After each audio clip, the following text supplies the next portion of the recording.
ભક્તિ પવન વેગી ઝડપથી પરિપૂર્ણતાએ પહોંચે એવી હે દાદા તમે કૃપા કરજો, એવી તમારા ચરણોમાં પ્રાર્થના. તો ખૂબ ખૂબ ધન્ય ઘડી કે આપણે 8મો પાટોત્સવ ઉજવી રહેલા છે અને આજે રામનવમી જે બાબાને ખૂબ પ્રિય હતી અને આજે પણ એ શિરડી ગામની અંદર એ શિરડી ધામની અંદર બાબાનો એક ઉદ્દેશ્ય હતો કે આ સંસારની અંદર બધા જ ભક્તો બધા જ માણસો હળી મળીને રહે, પ્રેમ ભાવથી જીવન જીવે અને મળેલા જીવનને સાર્થક કરીને જીવનની ધન્યતા અનુભવે.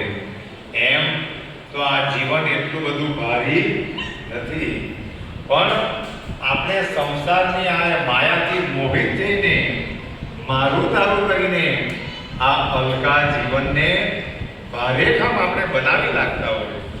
એટલે સાંઈ બાબા હંમેશા ને હંમેશા ભક્તોને કહેતા કે બધા એક થઈને નેક થઈને બધા રહીને પ્રેમ ભાવથી જીવન જીવો. એ બાબાનો મુખ્ય ઉદ્દેશ્ય હતો. આ સંસારની અંદર રામ અને રહીમ એક જ.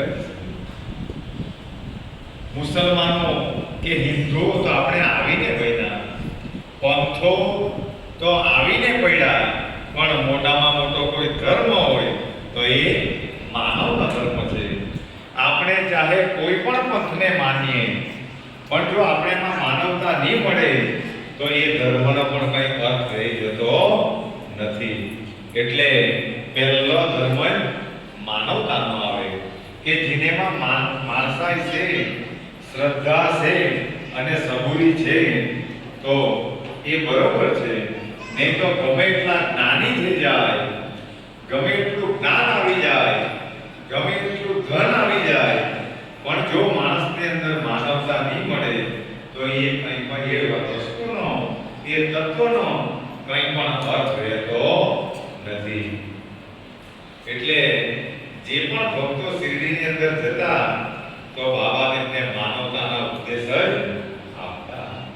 અને પ્રેમની જ્યાં વાત કરવામાં આવે તો તમે ભાગવત કથા કેવો, રામ કથા કેવો કે સાંઈ કથા કેવો, કૃષ્ણને કેવો, શિવને કેવો કે સાંઈને કેવો, બધાના એ ચરિત્રની અંદર પ્રેમ એ ઠાંસી રહેતો.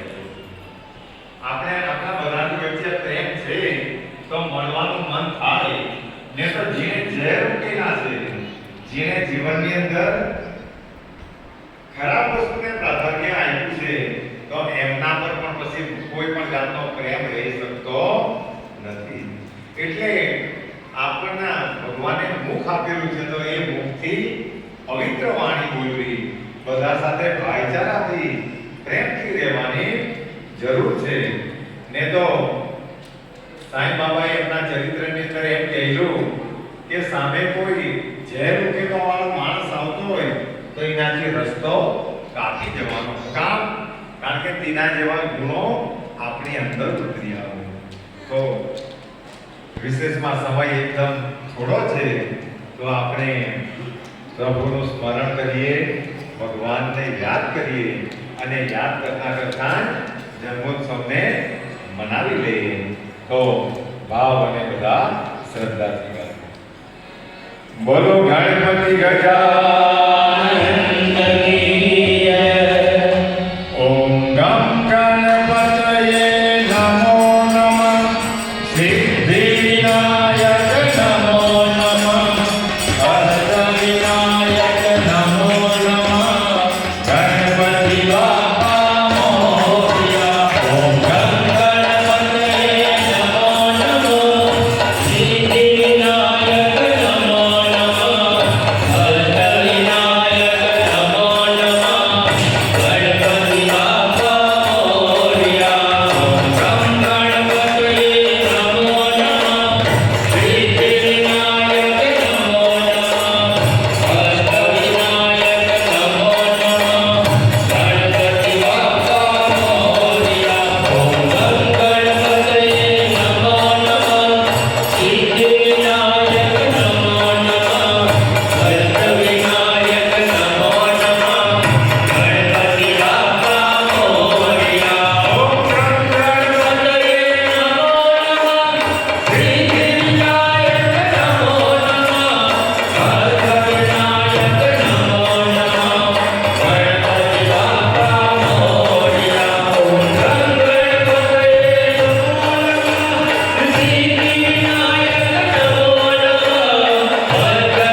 મિનિટ રામ જન્મોત્સવની બાકી છે, તો આપણે ભાવ અને શ્રદ્ધાથી જેના જન્મોત્સવ નિમિત્તે ભેગા થયા છે એની ભાવ અને શ્રદ્ધાથી ધૂન ગાઈ દઈએ.